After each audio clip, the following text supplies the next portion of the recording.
Bismillahirrahmanirrahim. Elhamdülillah. Ve salatu ve selamu ala Resulillah. Qadrli ağayını, qardaşlar. Elhamdülillah o'tgan darsda islom dinining 5 negati turasida o'rganib ketdik. Elhamdülillah. Ko'p foydalarga ega bo'ldik.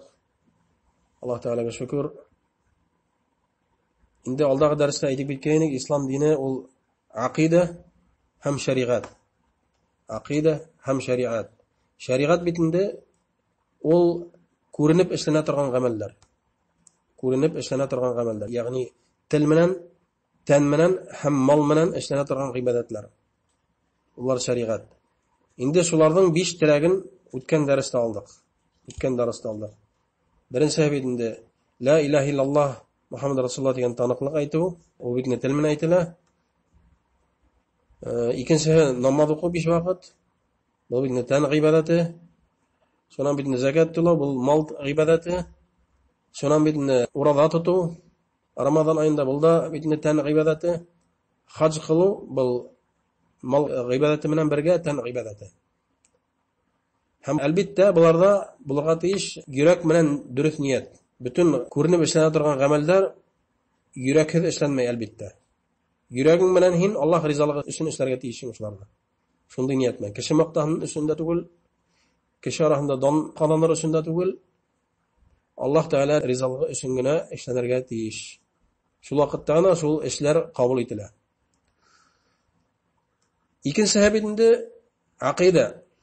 Islom dini aqidadan turadi. Aqida bitini biz aytdik, yurak bilan niqli ishona turgan nimalar.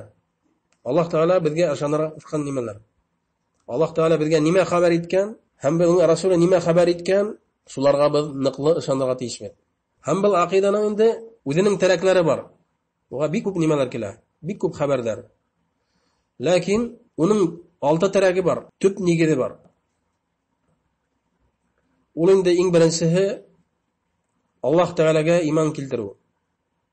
Alloh taolaga iymon keltiruv, ikkinchisi uning farishtalarına iymon keltiruv, uchinchisi Alloh taolaning kitoblarına iymon keltiruv, dördüncüsü onun rasullarına iman keltiruv, beshinchisi qiyomat kununa, axirat kununa iman keltiruv, ham oltinchisi adaqqihi Alloh taolaning taqdirine iman keltiruv.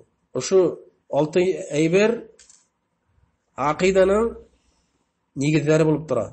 Islom aqidasining negizlari bo'lib turadi. Agarda shuning birine iman keltirmagan kishi musulmon bo'lmaydi. 5 namoz o'qihala, la ilaha illalloh deb aythala, zakatlarini to'lahala, hajga barhala 20 taqir, urada tuthala, onun bir amelle kabul etilmey, agarda ol masalan Alloh taolaning farishtalarına iman keltirmaha, ishonmaydi diye. Ol kishi musulmon bo'lmaydi. Shulay masalan qiyomat kunina iman keltirmey. Men ishonmayim qiyomat kuni bo'lar deb. Bu kishi mu'min bo'lmaydi, musulmon bo'lmaydi. Albatta musulmon bo'lmaydi. Namoz o'qihala, urada tuthala, hajga barhala, zakatlarini to'lahala. Ol kishi musulmon bo'lmaydi. Aqida bik muhim nima? Aqida bik muhim nima? Agarda aqida durust bo'lgan ekan kishilar, balki kishi butunlay islom dinida bo'lmoqqa mumkin. Shuning uchun aqidani bik intiqlab o'rganishga tegishli. Aydagat hozir o'sha 6 nimani, 6 negizni biramlab intiqlab o'rganay. Ham mening kengashim endi barg'ala, niqli kengashim qo'lga daftar ham qalam olarga. Daftar ham qalam olarga, ham yozib borarga. Aytiragar aqidaning iymonning 6 tiragi bor. Ham shularda so'tlab o'tadi. Ham shularda hozir biramlab intiqlab o'rgana boshlaymiz. Eng birinchisi endi nima? Allohga iymon keltiruv. Alloh taolaga iymon keltiruv. Shu Alloh taolo iymon keltiruv ostona nima kerak? Allohdan borlig'iga ishonuvmi, alla boshqa nimalarda kirami? Boshqa nimalarda kiradi. Alloh taolaga iymon keltiruv 4 nimadan turadi. Agarda yozmayasak, ol butalib o'tasak, yozib bora kerak. 4 nimadan turadi. Alloh taolo iymon keltiruv 4 nimadan turadi. Birinchisi Allohdan borlig'iga ishonuv. Alloh taolaning borlig'ini biluv, tonuv. Ikkinchisi Alloh taolani birdan bir Robbi deb tonuv. Ya'ni ol butun nimani borliqqa keltiruvchi, butun nimaga rizq beruvchi, butun nima bilan idora etuvchi, balakaymi, zo'rmi ol. Ham butun nimaning haq podshohi o'lim beruvchi ham yan beruvchi, ya'ni Alloh taolaning amallarına iymon keltirgan deyish. Alloh taolo birdan bir Robb ekan. Uchinchisi, Alloh taolo birdan bir haq iloh ekanini bilirga deyish. Birdan bir haq iloh ekanini bilirga deyish. Ya'ni uga tabınlarga yaray ekanini bilirga deyish. Бүтән Аллаһтан башка бер кемгә табынырга ярамаган аңларга тиеш. Ул гына табынырга лаеклы зат. Шуны белергә тиеш кеше. Һәм моның буенча гамәлләр кылырга тиеш. Адаккыгы дүртенчеһе Аллаһ Тааланың исемләрен һәм сифатларын танырга тиешле бит. Аллаһ Таала үзе турасында хәбәр иткән исемләре һәм үзе тасвирлаган сифатлары турасында без белергә тиеш бит һәм буга ышанырга тиеш бит. Ошы дүрт нимә. Хәзер инде ошы дүрт нимәне берәмләп интекләп үтеп китәбез. Иншааллах. Берәмләп интекләп үтеп китәбез. Беренчеһе инде Аллаһ Тааланың барлыгына ышану. Аллаһ Тааланың барлыгын тану. Буга инде дүрт нимә дәлил булып тора. Аллаһ Тааланың барлыгына дүрт нимә дәлил була. Әйттем бит, кем язып бармай, шул буталып үтәсе хәзер. Язып барырга кирәк. Дүрт нимә дәлил булып тора. Беренчеһе кешенең фитраһы. Кешенең фитраһы нимә була ул фитра? Фитра бу кеше тугандан уга халынып куелган табигый туйгы. Естество дип әйтәләр урысча. Естество дип әйтәләр яки инстинкт дип әйтәләр. Менә бәләкәй бала туа бит, әсә карыннан сыгу менән һөттә хура башлай. Буны уга кем өйрәткән? Кем утырган аның менән аңлатып утырган? Урысча әйтмәсә дрессировать иткән. Берәү дә дрессировать итмәгән, берәү дә аңлатмаган. Аллаһ Таала биргән шул гыйлемдә алган тумыштан әсәһенең үкрәген имергә. Бу инде фитра дип атала. Икенчеһе кешенең акылы. Кешенең акылы дәлил булып тора. Кеше акылы менән әзгенә уйлап караһа, акылын кыбырдатһа, дип әйтәйек, Аллаһ Тааланың барлыгын шикһез аңлаясак. Әгәр дә инде кешенең акылы сәламәт булһа. Өченчесе Аллаһ Таала ибәргән шәригатьләр. Аллаһ Таала ибәргән пәйгамбәрләр. Безнең Мөхәммәд саллаллаһу алейһи ва салламдан башлап уга тиклемгә бүтән пәйгамбәрләр. Бүтән кешелек белә Аллаһ Субхан Таала пәйгамбәр Мөхәммәд саллаллаһу алейһи ва саллам уга тиклем ибәргән пәйгамбәрләрнең исемнәрен хәтта беләләр. Иса, Муса, Ибраһим, Нух һәм башкалар. Уларның хәмдары бик күп булган. Булар инде дәлил булып тора Аллаһ Тааланың барлыгына. Шулай ук бит инде Аллаһ Тааланың ибарган китаплары, Куранга тиклемге китаплар.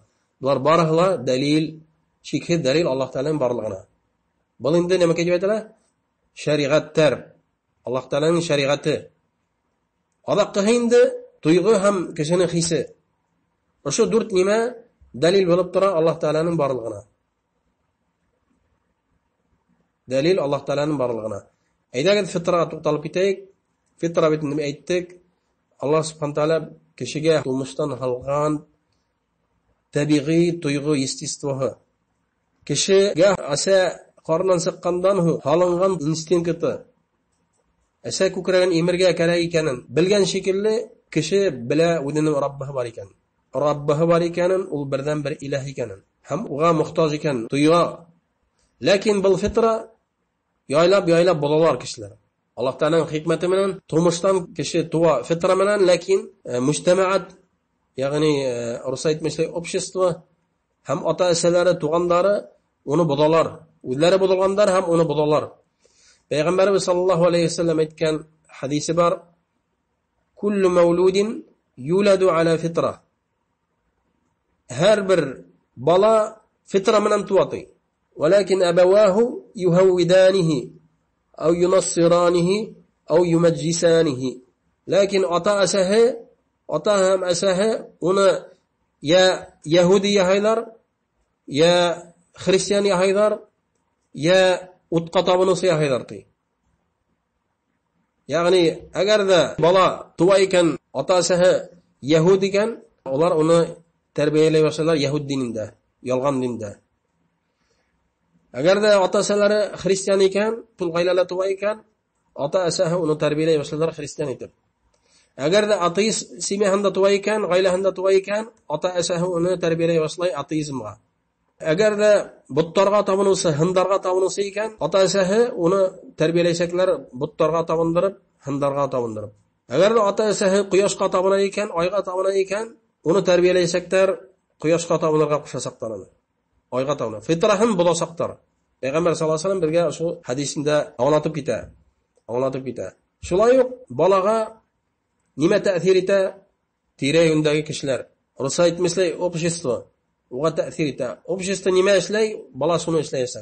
Kishining tabiati shulay. Kishilar ni ishlay, shuni ishlaysa. Ham shulay deb uning fitrahin toza, sof fitrahin bo'lalar. Toza, sof fitrahin bo'lalar. Lekin shu fitrahi qayerda kishining kelib siga. G'ajab, o'z ko'zlarimdan ko'rganim bor, ateist kishi ayta Alloh yo'q deb, ishonmayman deb, titkari kishi. Lekin shunday qo'rqinish, xavfli holda boshi o'zi xizmatdan yuzi ko'kka qaray. Aytarhanda u qutuluvni ko'kdan kuta.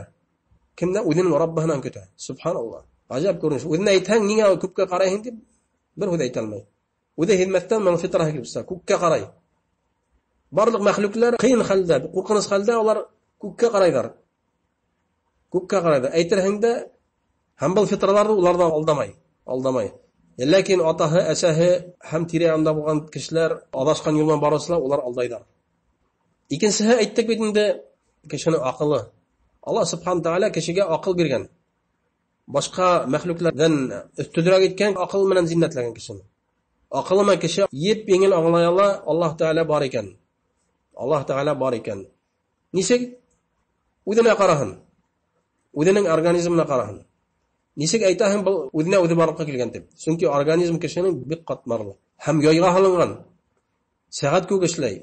Soatdan da yaxshiroq ishlaydi. Soat to'xtay qayerda? Zavodga o'tha, batareyga o'tha, lekin kishining organizmi ishlaydi. Soatdan milliard taqir deb aytsak bek avvur. Milliard taqir qatmarliroq. Agarda kishiga aytang soat o'zini o'zi borib keldi deb. Aytha, o'sha soat mening xuzohi yo'q, borliqqa keltiruvsa yo'q, o'zini o'zi borliqqa kelgan. Zo'r shartlar vaqtida. Shartlagan vaqtda temir rudahi, shuna yer zapshaslar birga yeyilib, shunan bitindagi qum erib, piyalaga aylanib, uning piyalahi bilan qoplanib, qoyish borliqqa kelib, o'zini soat borliqqa keladi deb aytsak, butahla mening aqli yo'q deb aytasaklar. Dunyolar butun kishilar aytasaklar, bu kishining aqli yo'q deb. Hatto balakay bola aytasak, mening aqli yo'q deb. Lekin qora ko'kdagi ismlarga oy, quyosh butahla yo'q halingan. Soat ko'p ishlaydi. O'z vaqtida sig'a, o'z vaqtida kirib ketadi. Oy tunni, quyosh kunduz, kun bilan tun olishuvi. Ko'kdagi butun planetlar yoyda bo'luvi, butun nimalar dalil bo'lib turadi, uning borliqqa keltiruvchi bor ekan. Ham borliqqa keltiruvchining qudrati ham ilmina dalil bo'lib turadi. Qudratini ham ilmina dalil bo'lib turadi. Biz oldagi leksiyalarda aytib ketgandik, dars bag'ishlagaylik, Alloh taolaning borlig'ina dalillar degan. Agarda kim shundan qiziqqan ekan yoki ota-asalari, tug'andari ateizm shiri bilan shirlaylar ekan, shu leksiyalarni taqdim etamiz tinglarga ham ularga anlatamiz.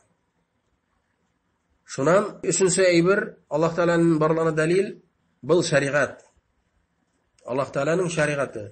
Alloh taolo biluvsa kishilik dunyoning borliqqa keltiruv bilan uga o'zining iskartuvlarini berib turgan. Kishilar to'g'ri yo'ldan taypiluv bilan haq dindan Alloh taolaning o'rnagana ibodat qil, musulmon dinidan, islom dinidan taypiluv bilan ularga bergan payg'ambar ham kitob. Sunduq, payg'ambar ham kitob. Kishilarda to'g'ri yo'lga kiri undarsin. Albatta qaysi kishilar to'g'ri yo'lga kiri qaytganlar, payg'ambarlarni ishonib, Alloh taolo iymon keltirib, kitoblarına iman keltirib to'g'ri yo'lga qaytganlar, lekin ko'pchilik kishi albatta adashuv yo'lida qolgan.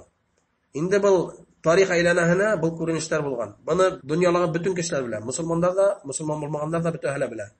Bila payg'ambarlar kelganin ismlarini xatlab. Musa ismli payg'ambar bo'lgan, Isa ismli payg'ambar bo'lgan, Ibrohim ismli payg'ambar bo'lgan, shular yo'q bitinde. Yunus, Yusuf ham boshqa payg'ambarlarning ismlarini xatli bilalar. Ham Alloh taolaning kitoblarining ismlarini xatli bilalar. Injil, Tavrat, Zabur, Ibrohim turgoklari ham boshqalar. Bular endi butun ahli bilan.